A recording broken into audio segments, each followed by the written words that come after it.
Ano mapapakinabang ng tao?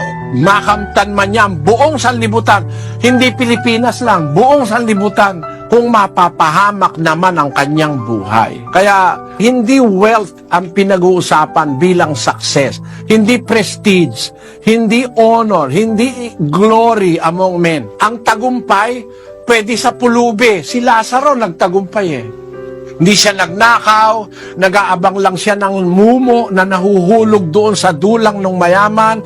Meron pa siyang sakit, di gumagaling. Hinihimuran pa ng mga aso.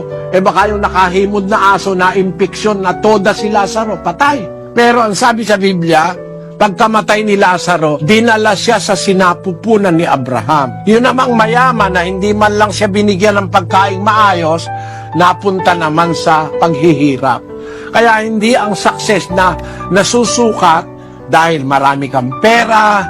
Sabi ng Diyos kasi, makamtan mo man ang sanlibutan, buo, mapapahamak naman ang buhay mo, ikaw